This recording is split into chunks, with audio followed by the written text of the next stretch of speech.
নমস্কার। ফিলিংস চ্যানেলকে ধন্যবাদ, সুজয়কে ধন্যবাদ আমাকে অন্তরালে প্রোগ্রামে ডাকবার জন্য। অন্তরালে সত্যি আমি অন্তরালেই থাকতে ভালোবাসি। তার কারণ হচ্ছে আমি খুব কম ইন্টারভিউ দিয়েছি, খুব একটা ইন্টারভিউতে আমি বিশ্বাসী নই বা মানে পছন্দ করি না বা দিই না, জানি না, দিইনি। তো আজকে যখন সুযোগ পেয়েছি তো অনেক কথাই বলবো, যে কথাগুলো আমি আগে কোনোদিন হয়তো বলিনি বা কোনো চ্যানেলে বলিনি। তা প্রথম তুমি কি জানতে চাও সেটা আমাকে বলো। আমি যেটা জানতে চাই, ওর প্রথম তোমার ছোটবেলা কিভাবে শুরু হলো? ছোটবেলা শুরু হলো বলতে তোমার মিউজিকে আসা, তোমার পড়াশোনা, তোমার বেড়ে ওঠা। নিশ্চয়ই নিশ্চয়ই। প্রথমে আমি বলতে চাই আমি কি গান করেছি, কাকে নিয়ে গান করেছি। আহ, ছবি করেছি প্রচুর, হয়তো 100-150 তো হবেই, বাংলা হিন্দি মিলিয়ে। অ্যালবাম করেছি 40-50টা হবে, তার বেশি হবে। বম্বের যত are not only Bombay, Kolkata, Bombay, south, তো সব জায়গার সিঙ্গার, এমন কোনো খুব কম সিঙ্গার আছে লতাজি ছাড়া যার গান আমি করিনি। তো মোটামুটি গান সম্বন্ধে অনেকেই সবাই জানে যে আমি কি গান করেছি, কিন্তু আমার ছোটোবেলা সম্বন্ধে অনেকেই অনেক কিছু জানে না, যেটা তুমি আমাকে প্রশ্ন করলে সেটাই আমি বলবো। তো সবচেয়ে প্রথম যেখানে আমি শুরু করব সেটা একদম ছোটোবেলার কথা, যেটা আমার গানের প্রতি ভালোবাসা কোথা থেকে শুরু হলো। আমার প্রথম প্রেম হচ্ছে রেডিও, নট অনলি রেডিও, বিবিধ ভারতী স্পেশালি। তো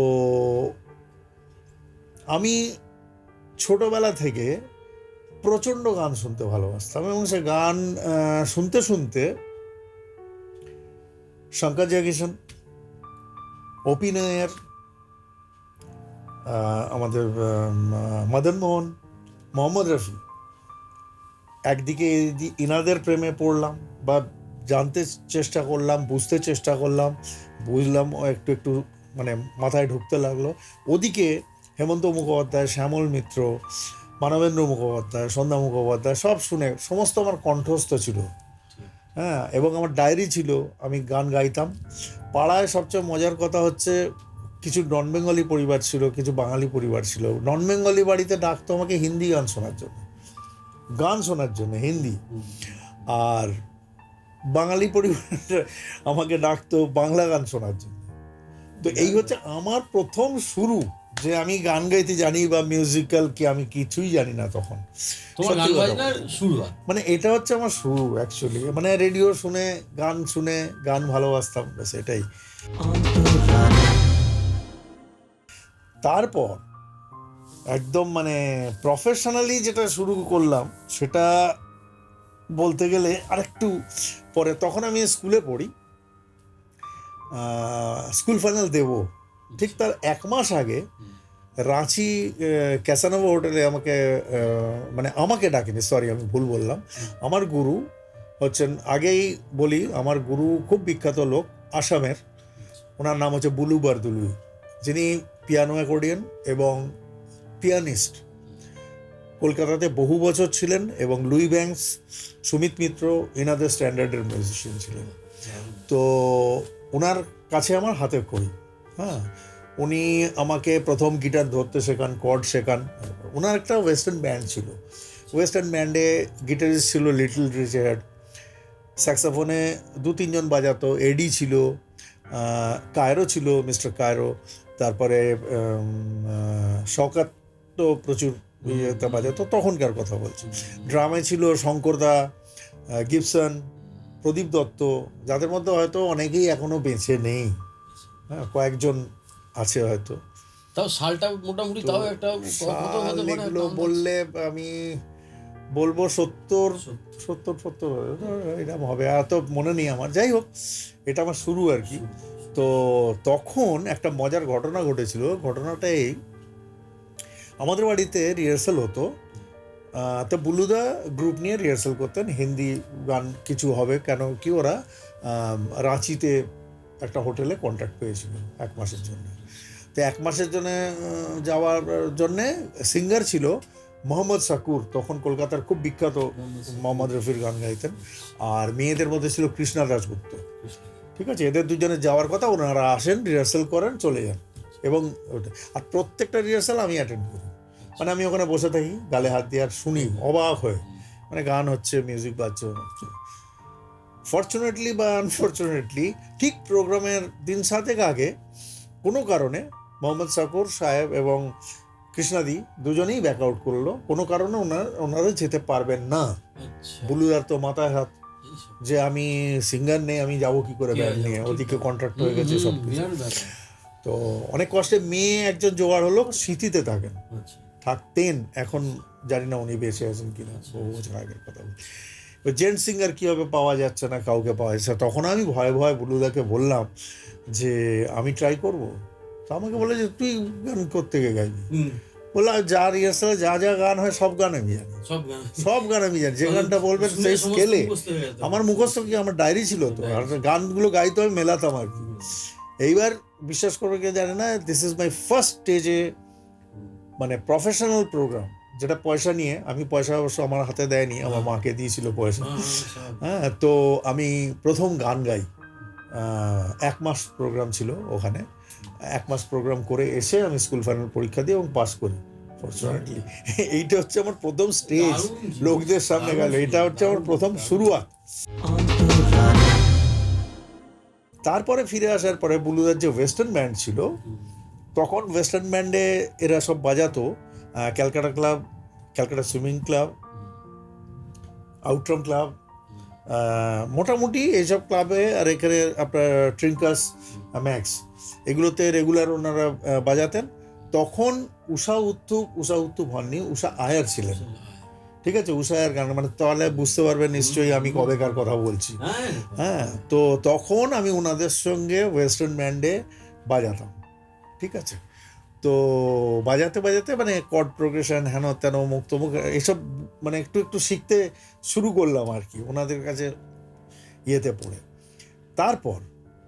তারপরের ইয়ে হচ্ছে আমার হোটেলে এক্সপিরিয়েন্স, হচ্ছে আমার হোটেলে।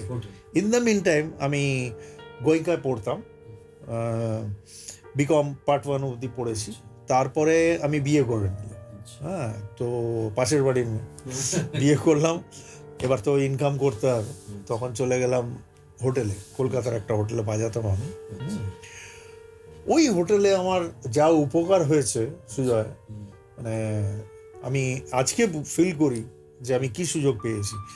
সেই হোটেলে মেন ব্যাপারটা হচ্ছে, তখন পিয়ানো অ্যাকর্ডিয়ন যিনি বাজাতেন, উনি খুব একটা মানে ইয়ে ছিলেন না, এক্সপার্ট ছিলেন না।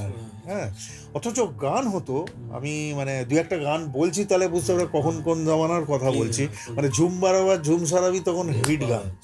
হ্যাঁ, ওদিকে ওই গান হচ্ছে, এদিকে পিতে পিতে কবি কবি জাম, বদন পে সিতারে লপেটে, এই যে যত গান, যতগুলো আমাদের জানা আছে গানগুলো, সেগুলো তো বাজাতাম গিটারে। ঠিক আছে, মিউজিক পার্ট জানি, সবাই বাজায়, আমিও বাজাই।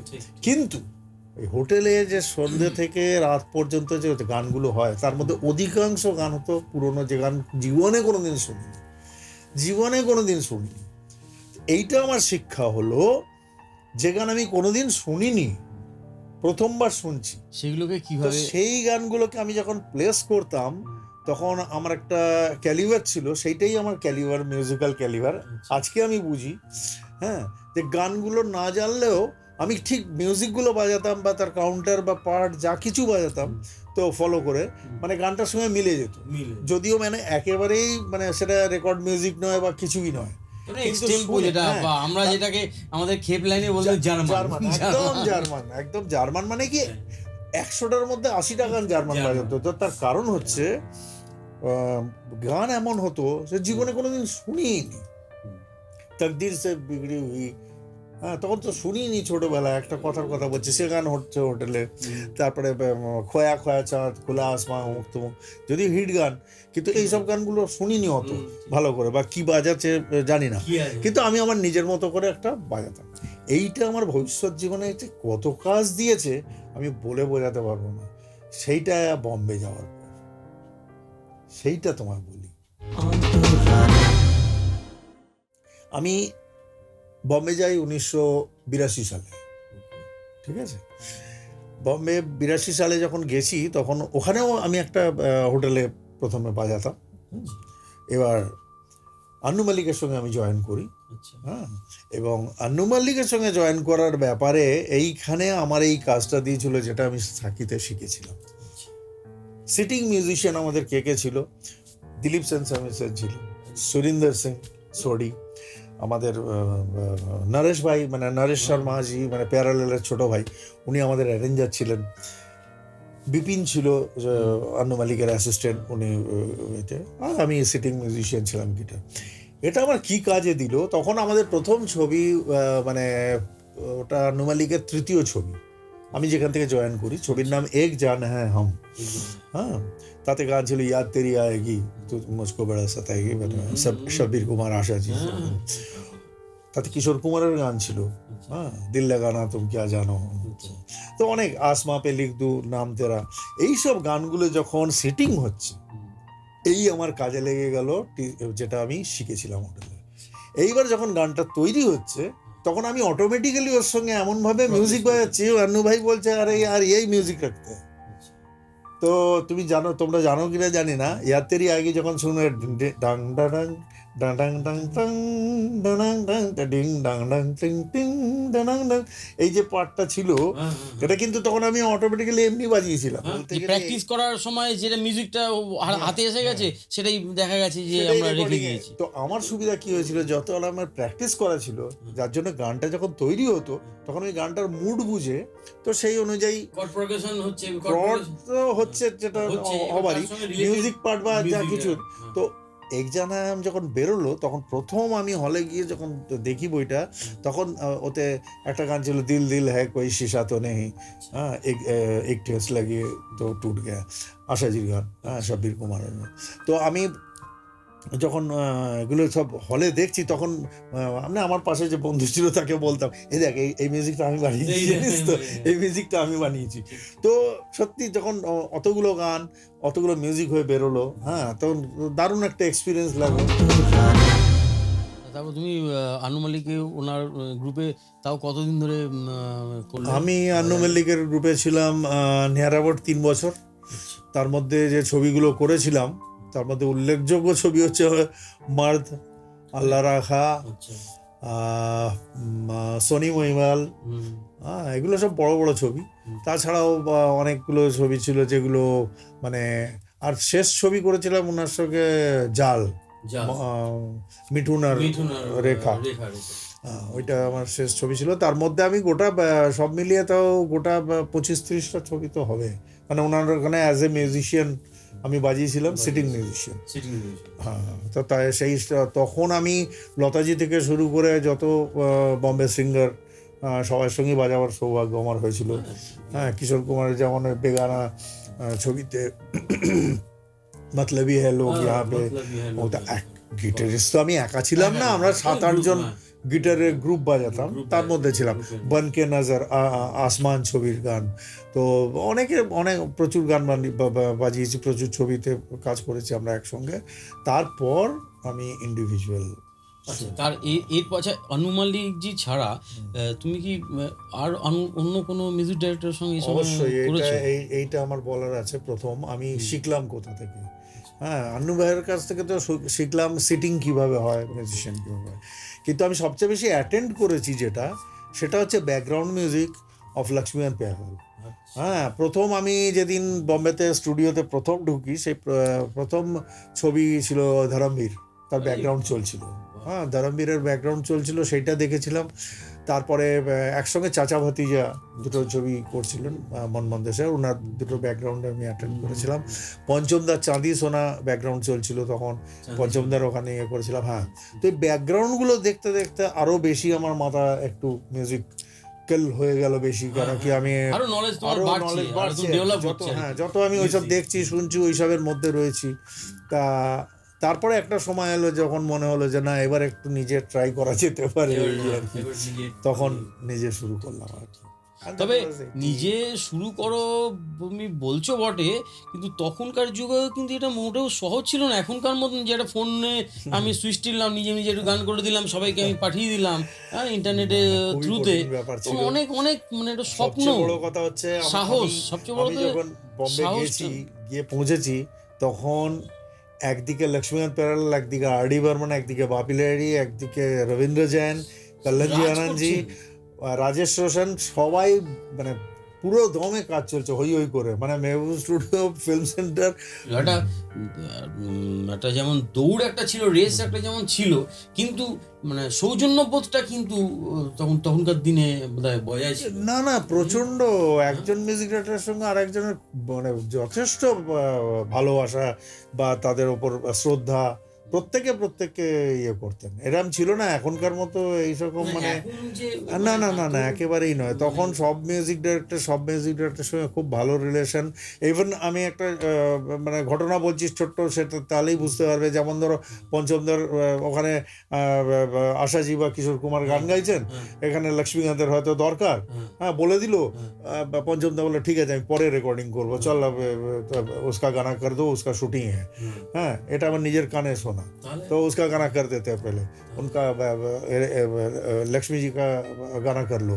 तो এরম হতো তখন। বড় বড় মিউজিক ডিরেক্টর, তারা তাদের সঙ্গে দেখা, তাদের সঙ্গে মানে তাদের কাজ দেখা তো আমার বিরাট সৌভাগ্য। আমি জীবনে কোনোদিন চিন্তা পর্যন্ত করতে মানে পারিনি। এইটাই আমার ছোট থেকে ধরো, যবে থেকে বড় মানে ছোট থেকে গান শুনে মানে বড় হচ্ছি, তো এটা একটা স্বপ্ন ছিল। ওকে, তো আমরা তো মানে আর তো দেখতে পাবো না, ওই যুগটা আর কোনোদিনই পাবো না। ওটা স্বর্ণযুগ, স্বর্ণযুগই। এখন বললে নতুন যারা জেনারেশন আছেন হয়তো ভাববে যে নতুন, তাহলে কি কিছু হচ্ছে না, হচ্ছে। কিন্তু তখন যে মানে ক্রিয়েশন বা ক্রিয়েটিভিটির যে ব্যাপার ছিল, এরকম মেশিনারি দিয়ে তো এখনকার যে, আমি নিজেও প্রোগ্রামিং করি, তুমি হয়তো প্রোগ্রামিং করতে হয়, ওরা কি করবো না, তোমার সঙ্গে আমার পরিচয় তো হলো Programming. আমার প্রিয়া, তুমি প্রোগ্রামিং করলে, হ্যাঁ, সেই গানটা ইউটিউবে তো পাওয়া যায়। পাওয়া যায়, ঠিক খুবই ভালো মানে অ্যারেঞ্জমেন্ট সে তো- করেছো তুমি। মানে সেটা, মানে সেটাই ভাবি যে ওই যে রিয়েল যে ব্যাপারটা, যে সেই যে রিয়েল ফ্র্যাগনেন্স যেটাকে বলি আর কি আমরা, তো সেটার তোমাকে দেখে ওইসব মানুষদের ঘটনা জানছি বা দর্শকরা জানছে, বা না, শুধু এটা একটা দেখা মানে নয়, বিরাট সবচেয়ে ব্যাপার। বড় কথা পরবর্তীকালে আমি পঞ্চমদার পুরো গ্রুপ নিয়ে কাজ করতাম। লক্ষ্মীজির ভায়োলিন গ্রুপ আমার সঙ্গে কাজ করতো, এবং ইন্ডিয়ার যত বড় বড় মিউজিশিয়ান, মানে কেরসি লর্ড থেকে শুরু করে হরিপ্রসাদ চৌরাসিয়া, তোমার কার কথা বলবো, ভিনসেন্ট, তোমার অরুণ পড়ওয়াল, এরা আমার অ্যারেঞ্জার ছিল, মনোহারিদা আমার অ্যারেঞ্জার ছিল, তাহলে বাবলুদা আমার অ্যারেঞ্জমেন্ট করেছে।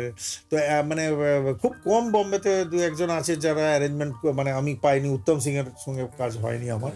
বাকি যত অ্যারেঞ্জার ছিল, যত মিউজিশিয়ান ছিল, তাদের সঙ্গে আমি কাজ করতে পেরে আমি তো নিজেকে মানে এত বেশি ভাগ্যবান মনে করি যে সারা জীবনে আমি যাদের মানে স্বপ্ন দেখে এসেছি, যে এদের নাম শুনে এসেছি, হ্যাঁ। আর আমার সব রেকর্ডিংয়ে মানে একটা রেকর্ডিংয়ের কথা বলছি, তাহলেই বুঝতে পারবে। একটা আমি অ্যালবাম করেছিলাম ভেনাস থেকে, আলকা আর বিজয় বেনেডিক্ট, বাংলা।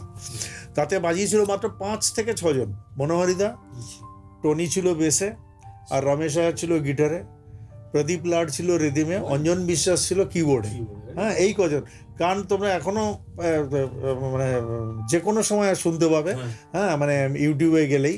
প্রথম গান ছিল এবার পুজো চাই আমার বেনারসি শাড়ি। তোমার বেশ কিছু গান যেগুলো কিনা প্রায় মিলিয়নের উপর ভিউয়ার্স আছে, বেশ কিছু গান, তো সেগুলোর চর্চা কিন্তু তোমার নামটা মানে মানে প্রায় অমিটই বলা চলে, নেই। বাবুল বোস নামটা ঠিক করতেই তো আমার বহু বছর লেগে গেছে। মানে সিনেমার পর্দায় বা কাগজে যখন নাম আসতো, কোনো জায়গায় বাবলু বোস, কোনো জায়গায় বাবুল ঘোষ, হ্যাঁ, কোনো জায়গায় বাবলু বোস, মানে এই বাবুল বোস কথাটা আসতেই আমার বহু বছর লেগে গেছে। তারপর তো অনেক ছবি পেরিয়ে গেছে, হ্যাঁ। তো সুতরাং এগুলো নিয়ে আমি খুব একটা ইয়ে করি না, কি করবো। কিন্তু এত কিছুর পরেও যে প্রসিদ্ধি যেটা পাওয়াটা, যেটা কোথাও যেন মানে আমার তো লাগেই যে তোমার আরো কিছু পাওয়া উচিত ছিল, তোমার পাওনাটা যেন বড্ডই কম হয়ে গেল। কিন্তু মানে দেখো, জিনা তেরি গলি মে শুনে বড় হয়েছি, ওকে, তো আমি খুব ভাগ্যবান যে সেটাকে আমি আমার স্টুডিওতে তোমাকে পেয়েছি, এবং সেই ছোটবেলায় যেসব গান শুনে তেরে হাম ऐसा নাম এইসব গান আমি কেন ওই সময় সব যারা শুনে শুনে মানে আমরা বড় হয়েছি, তো সেটা পরে মানে এক্সপেক্ট ছিল যে আরও বেশ কিছু তোমার কাছ থেকে যেন মানে পাওয়া যাব, কিন্তু বড় হয়ে যখন খুঁজলাম তখন কিন্তু একটু যেন কোথায় কম পেলাম। এটা নিয়ে না, ঠিকই বলেছো, এটা ব্যাপারটা আমি তোমায় বলি। আমার বাংলা প্রথম গান অ্যাকচুয়ালি মিঠুন চক্রবর্তীর গাওয়া কলকাতার রকে কত আড্ডা মেরেছি। বলতে ভুলে গেছি। তারপরে ওই বছরই আমি মুন্না মানে মোহাম্মদ আজিজ আর আলকার গান করেছিলাম, গৌরীদের লেখা, গৌরী প্রশ্ন মজুমদার, এই তিনটে গান বেরিয়েছিল। তারপরে লাল শাড়ি লাল টিপ, তারপরে অনুরাধা পড়ওয়ালার গান, এইসবগুলো করেছিলাম। করতে করতে টি সিরিজে আমি চান্স পাই, তখন আমাকে বলেছিল হিন্দি গান করতে।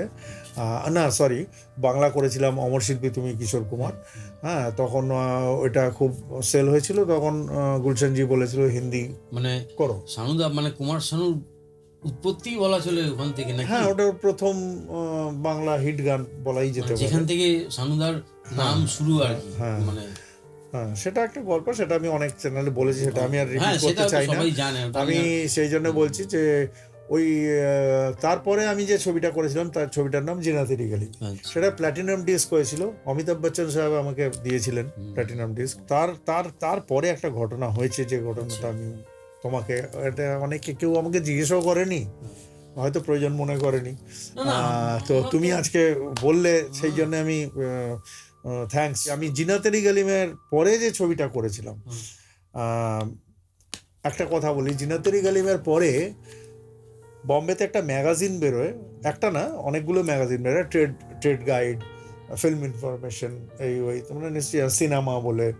তো তাতে ফিল্মের সমস্ত খবর থাকে, নিউজ থাকে, সমস্ত অনলি ফিল্মের লোকেরাই ওই কাগজটা পায়, ম্যাগাজিনটা।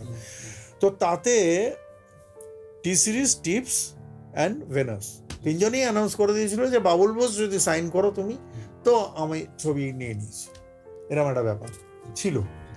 হ্যাঁ, তখন আমি যে ছবিগুলো করি সেই ছবিগুলোর নাম বলছি, জীবনে কেউ শোনেনি আর জীবনে কেউ শুনবেও না, কারণ ছবিগুলো আর বেরোবে না। That is my tragedy. প্রথম ছবির নাম হচ্ছে প্রীত গায়ে গীত, জিনা তেরি গলিমের পরের ছবি হচ্ছে প্রীত গায়ে গীত। তারপরের ছবির নাম হচ্ছে প্রেমরাজ, সাগর সে গহরা প্যার, কন, কলেজ গার্ল, মেরা দিল তেরে লিয়ে, দিল মে হ্যায় তু হি তু। আর জি মিউজিকের 8খানা ছবি, রাজ পাকিস্তানের ছবি, ইকবাল ইউসুফ ডাইরেক্টর, মহসিন খান আর বাবরা শরীফ হিরো হিরোইন।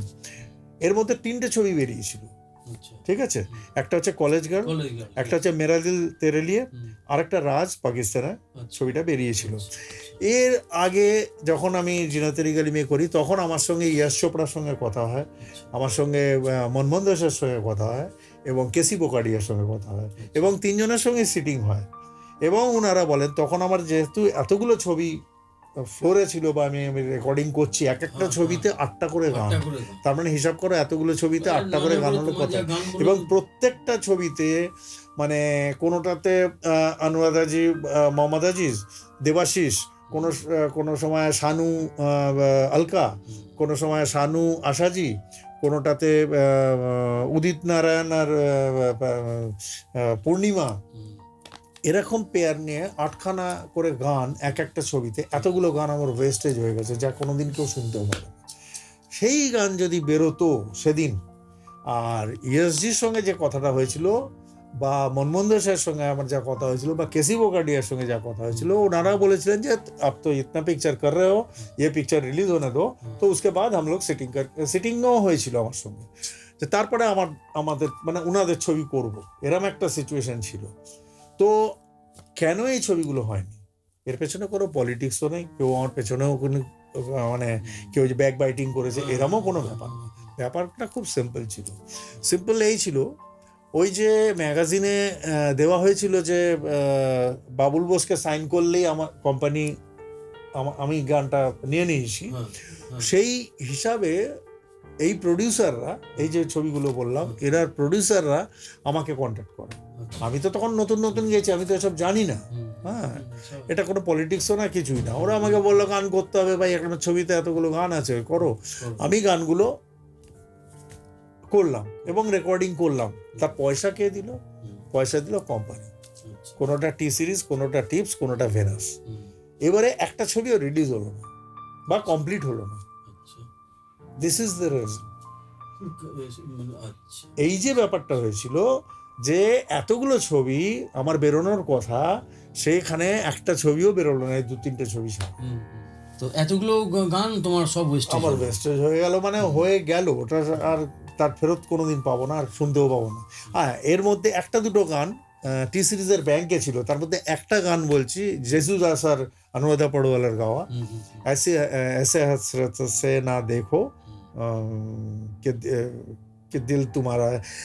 এই গানটা ইউটিউবে পাওয়া যায়। একটা বালাসুব্রমণিয়ামের গান পাওয়া যায়। সেগুলো সব টি সিরিজের ব্যাংকের গান। বাকি গান কোথায় আছে কি আছে আমি নিজেও জানি না। টিপসের কোথায় আছে, ভেনাসে আছে, বা ওরাও কেন বার করে জানি না। মাঝে মধ্যে এক একটা গান মানে একটু একটু বেরোয়, কিন্তু সে ছবি তো আর বেরোবে না কোনোদিন, আর গানগুলোও হবে না। মানে এটা তোমার দুর্ভাগ্য থেকেও বলবো যে এটা আমাদের আমার দুর্ভাগ্য। না, এটা আমার দুর্ভাগ্য। এই জন্য বলছি যে আমার ছবি যদি বেরোতো, জিনা তেরি গালিমের পরে যে ছবিটা করেছিলাম, প্রীত গায়ে গীত বা প্রেম রাজ, এইসব গান যদি পরপর বেরোতো, তাহলে আজকে আমাকে এখানেও হয়তো পেতাম না তোমার না না তা না, বম্বেটা কলকাতার বড় কথা না। হ্যাঁ, আমি বাংলা ছবিও প্রচুর করেছি, সেটা কোনো ব্যাপার না। কিন্তু আমার এটা ব্যাড লাগ যে আমি এই ছবিগুলো মানে বেরোয়নি। সেটা আমার সেটব্যাক বলতে পারো। কেউই জানে না, এটা কেউই জানে না, কিন্তু ইজ এ ফ্যাক্ট। এটার প্রমাণ আমি বলে দিই। অনেকে বলতে পারে হ্যাঁ বাবুল তো বানিয়ে বানিয়ে কথা বলছে, তা তোমাকে আমি বলছি, বম্বেতে এখনো যদি 1988 থেকে 92 পর্যন্ত যে কোনো সিনেমা, ট্রেড গাইড বা ফিল্ম ইনফরমেশন চেক করো, সব কটাতে এই ছবি, মানে এই ছবিগুলো পাবে যে গান রেকর্ডিং হয়েছে বা এই হয়েছে অ্যানাউন্সমেন্ট এই 4 বছরের মধ্যে। হ্যাঁ, তখন আমি ফ্ল্যাট করেছি, আমার দুখানা গাড়ি, একটা কলকাতা, একটা বম্বেতে, মানে এলাই অবস্থা। মানে বাংলা ছবি করবো, আমার টাইম নেই, এরকম অবস্থা। আমি একটা বাংলা ছবি করেছিলাম প্রথম 86-এ, মর্যাদা, চিরঞ্জিত ডিরেক্টর ছিল, ওই ছবিটা আমার প্রথম। হ্যাঁ, তারপরে আমি কোনো বাংলা ছবি করিনি। তারপরে আমি এতগুলো হিন্দি ছবি করেছিলাম, বেরোয়নি। তারপরে আমি ইন্দ্র সেনের পরপর 3টে ছবি করেছিলাম। প্রথম ছবি ঠিকানা, দ্বিতীয় ছবি মন মানে না, যেটা খুব সুপারহিট হয়েছিল, বা ছবি বেরোবার আগে গান হিট হয়েছিল, একটা চিঠি দিলাম লিখে অমুক তমুক জানে, সেইটা। আর তৃতীয় ছবি আছে তুমি যাও। তারপর যখন দেখলাম যে না, এটা আমার লাকে নেই, সবাই তো, বম্বেটা তো লাখের জায়গা, সত্যি কথা, তো আমার লাক সাথ দিল না, তো আমি ভেঙে পড়িনি, পিছিয়ে পড়িনি। তখন আমি বাংলা দিকে কনসেন্ট্রেট করলাম। তখন লাইন দিয়ে আমি বাংলা ছবি করতে শুরু করলাম। তারপর শ্বশুরবাড়ি জিন্দাবাদ, তখন জিন্দাবাদ, জামাইবাবু জিন্দাবাদ, শ্বশুরবাড়ি। সিনেমার যে এই শ্বশুরবাড়ি জিন্দাবাদ নামটা শুনেই কিন্তু তবে সবাই মানে বড্ড মানে আমরা হাসতাম, এটার একটা গল্প। না না, এটা ব্যাপারটা হচ্ছে, এই গানটার ঘটনাটা হচ্ছে যে ছবির নাম অন্য একটা ছিল। হ্যাঁ, সেটা আমার মনে নেই এক্ষুনি এই মুহূর্তে। তো আমরা গান রেকর্ডিং করছিলাম বম্বেতে। তো যখন এই চোখ তুলে দেখো না কে, যে গানটা হচ্ছিল রেকর্ডিং, তখন কোরাস গ্রুপ ছিল আর বাবুল সুপ্রিয় গাইছিল। তো হঠাৎ আমার কি মনে হলো, মিউজিক পার্টে আমি বললাম যে একটা কাজ কর, মিউজিকের পর ওই তুই বল শ্বশুরবাড়ি, আর কোরাসে বল জিন্দাবাদ, এরম ভাবে শ্বশুরবাড়ি জিন্দাবাদ, শ্বশুরবাড়ি জিন্দাবাদ, এরম ভাবে একটা ইয়ে করা হোক। তো এই আলোচনা হচ্ছে, তখন হরদা ফট করে লাফিয়ে উঠলো। হরনাথদা বললো যে ব্যাস, আমার ছবির টাইটেল একদম ফাইনাল পেয়ে গেছি। আমি এক্ষুনি গিয়ে মনীষ শ্রীকান্তকে গিয়ে নিচ থেকে ফোন করলো যে টাইটেল রেজিস্ট্রেশন করো, শ্বশুরবাড়ি জিন্দাবাদ। তো সেটা, আর সত্যি কথা বলতে কি, এই ছবিটা প্রথমে তো 16mm বাংলা ছবি হতো, আমাদের সেরকমই হওয়ার কথা ছিল, সেই হিসাবে গানটা আমরা করেছিলাম। কিন্তু মনীষ শ্রীকান্তদা গান শোনার পরে বললেন, ডিসিশন নিলেন যে বাবুলদা যা গান বানিয়েছে, এই গান ভাই 35 সিনেমাস্কোপ ছাড়া হবে না। হ্যাঁ, এই পুরো বম্বে স্টাইলের গান বানিয়েছে। ওতে একটা গান ছিল সোনা সোনা খামে মোড়া উদিতের, তারপরে একটা জাত ছাড়ো না বলে সাদনা সাকার মধ্যে। তো এইসব গানগুলো শোনার পরে ওরা প্ল্যান করলো যে না। তো that was the first movie, Bengali movie, যেটা 35 সিনেমাস্কোপ হয়ে রিলিজ হয়েছিল, প্রথম ছবি। তখন ওটা রিলিজ হলো। দারুণ দারুণ ঘটনা যে একটা গানের একটা হ্যাঁ, এটা ঠিক, কোরাস এটা পার্ট ঠিক। থেকে হ্যাঁ, ওটা থেকে নামটা ছবির নামটা এলো। সিনেমার নাম এলো, হ্যাঁ, তৈরি হলো একটা। আবার সেটাও এটা এমন এসেছে, সুন্দর আসে, এইভাবেই তো মানে হ্যাঁ, আমাদের এটা ক্রিয়েটিভ জিনিসটা আমাদের creative, এইভাবেই হ্যাঁ, হয়। creative এখানে তো এটাই। বাঁধা ধরা গদে বাঁধা সবকিছু জিনিস তো Exactly, হয় না, হয়ে ওঠে না, ঠিক exactly. কথা। এটা বিরাট ঘটনা একটা জানলাম। হুম, আচ্ছা, আমি তোমাকে জিজ্ঞেস করব আরো কিছু জিনিস, সেটা হচ্ছে যে এই সময়ে ওই সময় তুমি বম্বেতে কি থাকছিলে নাকি না? না না, আমি কলকাতা, পুরোটাই বম্বে? বোম্বে, না না, কলকাতা বোম্বে না, আমি বোম্বেতেই থাকতাম। আচ্ছা। আমি এখন এসছি কলকাতায় না, থাকি, আমি এবারে বলার চলে উদ্দেশ্য এসেছি। ওই সময়টায় যে বাংলা গাছগুলো না করতে। না, পুরো বোম্বেতে আমি আচ্ছা। আসতাম একদিনের জন্য, দুদিনের জন্য এসে সিটিং করতাম, আচ্ছা, করে আবার চলে যেতাম, রেকর্ডিংটা বোম্বেতে করতাম। আমি কলকাতায় কোনোদিনই রেকর্ডিং করিনি। আচ্ছা, আচ্ছা। আমি যত এই আমার সময় ছবি বেরিয়েছে বা সবই প্রাইভেট তার অ্যালবাম মধ্যে সবই ছিল। বোম্বেতে রেকর্ড। তোমার মিউজিক অ্যারেঞ্জমেন্ট করতেন কি? এইটা যেটা বলা আমার- মুশকিল আছে, কারণ আচ্ছা। বোম্বেতে খুব কম মিউজিক মানে অ্যারেঞ্জার আছে যিনি করেননি? করেননি। তা প্রথম আমি বাবলুদা, আচ্ছা। জ্ঞান বর্মা কিন্তু মদন মোহনের অ্যারেঞ্জার ছিল, মাইন্ডেড। তো জ্ঞান বর্মা আমার জিনাতের গলিমেতেও ছিল এবং অনেক ছবিতে ছিল। আর যেগুলো ছবিগুলো হয়নি বললাম, আচ্ছা, এদিকে মনোয়ারিদা, অরুণ পড়োয়াল, সুরিন্দর সিং, সুরিন্দর সোডি। তো হ্যাঁ, এইরকম মানুষদের নিয়ে তুমি এত কাজ করেছো, সত্যি আজও মানে আমার মানে বারবার প্রচুর, আমি সব শোনার arrange, পরে সব আমার এখনো ওটা মানে আফসোস হচ্ছে যে কেন তোমার কাছ থেকে আরো কিছু এরকম ধরনের হ্যাঁ, জিনিস সেটা তো আমি পেলাম বললাম না। আমার ব্যাড লাক, যে মানে- ছবিগুলো যদি বেরোতো, একটা দুটো ছবি তো নয়, 8-10টা ছবি। আমি জি এর একটা হিন্দি ছবি করেছিলাম, হ্যাঁ, তো সেটাও ওই গান রেকর্ডিং হয়েছিল, 8খানা গান, হ্যাঁ, তাতেও আশাজি, সোনু নিগম, শান সবাই গিয়েছিল, সেটাও বেরোলো না। তো এই একই সঙ্গে ওই ওই ওই ইয়েতেই 8খানা, মানে গোটা 10 ছবি আমার এইভাবে ওয়েস্টেজ হয়ে গেল। Wastage হয়েছে। হ্যাঁ, গানগুলো আমি করলাম, সব ছবির সত্যি গান এখনো খুবই রয়েছে। খুবই আফসোসের মানে এটা কথা। আফসোস উম, করার ব্যাপারে। ওটা এসব- অনেকে কেউ জানেও না, আমি কাউকে বলিও নি, কারণ এই কথা ওঠেনি কোনোদিন। সবাই এটাই বলে, তো অনেক ছবি করেছো, অনেক গান করেছো, এটার আসল ব্যাপারটা কেউ জানে না। সত্যি যদি আমার সেদিন জিনাতেরি গেলেমের পরে এই ছবিগুলো বেরোতো পরপর, লাইন দিয়ে ছবি বেরোতো না। তখন কারণ কি মানে মীরা কামোহন, লাল দুপাট্টা মলমলকা, তখন এগুলো সিরিজ ছিল ওই সময়কার। হ্যাঁ, ওই সময় তো আমি আই এই মিলন কি রেকর্ডিং দাস, গুলো তাই তো? করছি। ঠিক হ্যাঁ, বলছি বোধহয়। এক্স্যাক্টলি তো এক্স্যাক্টলি এগুলো এক্স্যাক্টলি মানে একদম ঠিক। এক্সপেক্টেড। আর তুমি একজন যাই তখনই হোক, তো আমার এইসব ছবিগুলো রেকর্ডিং হোক, হয়েছিল, মানে- রেকর্ডিং চলছিল। আমরা অনুষ্ঠানের প্রায় অনেকটাই শেষ পর্বে চলে এসেছি।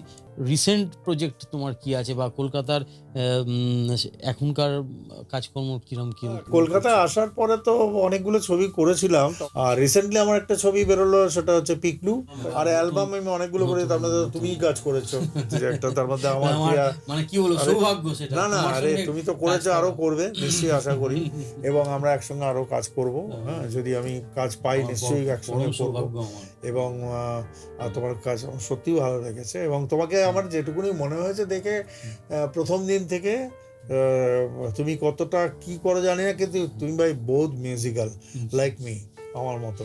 আমিও মিউজিক্যাল, কারণ মিউজিক ছাড়া জীবনে আর কিছু জানি না, কিছু মানে দ্বিতীয় কিছু মানে সম্বন্ধে জিজ্ঞেস করলে একদম নীল। ওই ওই আমারও তাই, তুমিও তাই। আমারও তাই। আচ্ছা, মানে সেখানেই আমাদের মিল হয়েছে শিখে যাচ্ছি, বোধহয়। এখনো শিখে যাচ্ছি, বলতে পারো না। কিন্তু অতল মানে সাগর, সাত হ্যাঁ, সেটা সমুদ্র, একসময়, নদী সেটা- পার করেও বোধহয় এর কোনো শেষ নেই। সেটা একসময়। তো কোনোদিনই বলতে পারবো না যে আমি জানি। এখনো কেউ কিছু বললে না না, তোমার মধ্যে পুরো মিউজিক্যাল ব্যাপারটা আছে, সবসময় এটাই শিখে আমার যাচ্ছি, ভালো লাগে। চেষ্টা করছি। যাই হোক, তোমাকে অসংখ্য ধন্যবাদ, অসংখ্য ধন্যবাদ। Thank you. আবার তোমাকে একদিন চাই, যেদিনকে নিশ্চয়ই, পুরোনো দিনের কিছু মানুষদের কথা জানবো, যেমন পঞ্চম দা, কিশোর কুমার, প্লাস এইসব যারা মিউজিশিয়ান মানে লেজেন্ড যারা ছিলেন, যাদের নিয়ে কাজ করেছো, এবং তাদের সম্পর্ক বা তাদের কাজকর্মের ধারা প্রক্রিয়া এইসবগুলো জানবো। দাদাকে আমাদের চ্যানেলের পক্ষ থেকে খুব ক্ষুদ্র ছোট্ট উপহার স্মারক হিসেবে দাদার হাতে তুলে দেবো।